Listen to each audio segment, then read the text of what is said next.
দর্শক শুভেচ্ছা, আপনাদের স্বাগত জানাচ্ছি জনতার কথা অনুষ্ঠানে। আপনারা জানেন জনগণের মতামত তুলে ধরতেই ২১শে টেলিভিশনের বিশেষ আয়োজন জনতার কথা। আমাদের প্রত্যাশা দেশে শক্তিশালী গণতন্ত্র, আমরা চাই সরকারকে সহায়তা করতে। গত ৫০ দিনের একটি পরিসংখ্যান এরকম যে রাজধানীতে খুন হয়েছে ৩০টি, এছাড়াও হাজার খানেকের উপর ছিনতাইয়ের ঘটনা ঘটেছে। মূলত এই মুহূর্তে আইন শৃঙ্খলা পরিস্থিতি কেমন সেটি জেনে নেব সাধারণ মানুষের কাছ থেকে। এখন আইন শৃঙ্খলা পরিস্থিতি কেমন অনুভব করছেন আপনারা?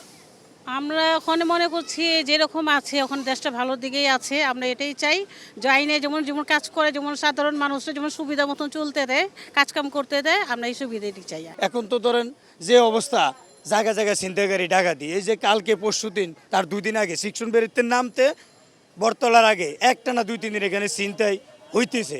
মাছ বেরি, সবজি বেরি, মুরগার বেরি এগুলো দূরে দূরে টাকা নিতেছে। আর কিছু ওপেন সিক্রেট আছে, সবাই জানে, হয়তো বা কেউ বলতে ভয় পায়, কেউ বলতে ভয় পায় না। বিশেষ করে আপনি খলামোড়া ঘাটে গেলে এখনও শুনবেন তারা ইজারা নিছে, বাট ইজারাটা কারা নিছে সেটা কেউ এখনও বলতে পারে না। ইজারাটা নিচ্ছে, টাকা দিতে হবে, ঘাট খাজনা দিতে হবে। তো এটা তো ইস্ট ইন্ডিয়া কোম্পানি না। আমরা তো এই কামরাঙ্গি চরে বসবাস করবে লাগছি, কিন্তু খুন খারাপের ঘটনা এলে আমরা শুনি নেই।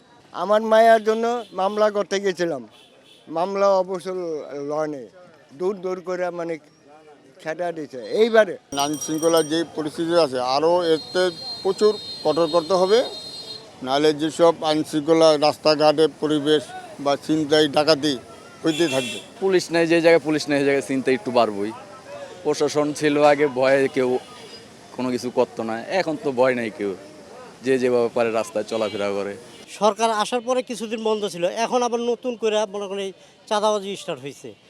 এখন যদি পুলিশ বাহিনী যদি এতে যদি দেশে তারা যদি না আসে, এই দেশটা রক্ষা করবে কারা? আইনশৃঙ্খলা পরিস্থিতি খুব খারাপ অবস্থা। কারণ প্রশাসন না থাকলে খেলা দিয়ে রাখবো, কোন খারাপ হাজারি চিন্তাইকারী এটা তো হইতে পারেই। পুলিশ আমাদের বন্ধু, আমরা চাই পুলিশ আমাদের বন্ধুই থাকুক, আমাদের শত্রু যেন না হয়। ধন্যবাদ আপনাকে, ধন্যবাদ। দর্শক, আপনারা শুনছিলেন সাধারণ মানুষের মতামত, সাধারণ মানুষের প্রতিক্রিয়া। তারা বলছিলেন যে আইন শৃঙ্খলা পরিস্থিতির যেটুকু অবনতি ঘটেছে সেটুকু আসলে এখনও পুলিশ পুরোপুরি কার্যকর না হওয়ার কারণে এই অবস্থা দাঁড়িয়েছে। এরই মধ্যে প্রায় 2 শতাধিক পুলিশ কর্মকর্তা কাজে যোগ দেননি। এছাড়াও বিভিন্ন পর্যায়ের পুলিশ সদস্যরা থানায় গিয়ে ছুটি নিয়ে তারা আবারও কাজে যোগ দিচ্ছেন না। মূলত এই সকল পুলিশ সদস্যের বিরুদ্ধে কি ব্যবস্থা নেওয়া যেতে পারে বা সরকার কি ব্যবস্থা নিতে পারে সেটি জেনে নেব সাধারণ মানুষের কাছ থেকে। অন্য দেশে যেভাবে ব্যবস্থা নেয় আমাদের দেশে সেইভাবে ব্যবস্থা নেওয়া হোক আমি মনে করি।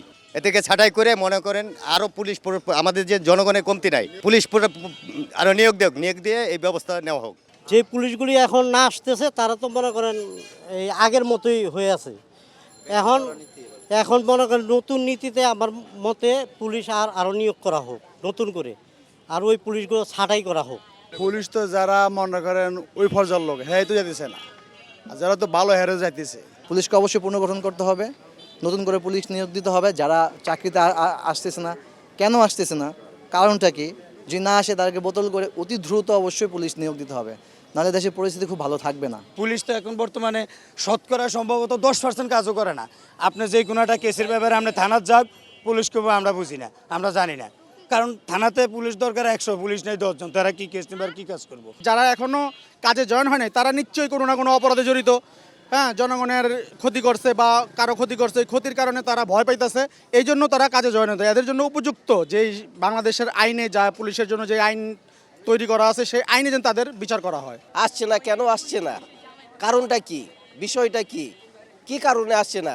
তারা যদি নাই আসতে চায় তাদের বিরুদ্ধে পদক্ষেপ নেওয়া দরকার, তাদের বাতিল করা দরকার, তাদের আইনের আওতায় আনা অবশ্যই দরকার।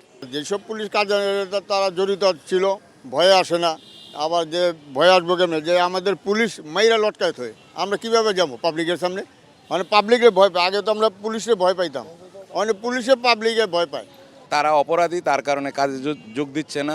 নতুন করে পুলিশ প্রশাসন বানাইতে হবে, আর তাদের খবর রাখতে হবে তারা কি অপরাধ করছে, ভিডিও ফুটেজ দেখা তাদের শাস্তিমূলক ব্যবস্থা করতে হবে। ধন্যবাদ, অসংখ্য ধন্যবাদ আপনাকে। দর্শক, আপনারা শুনছিলেন সাধারণ মানুষের বিশ্লেষণ।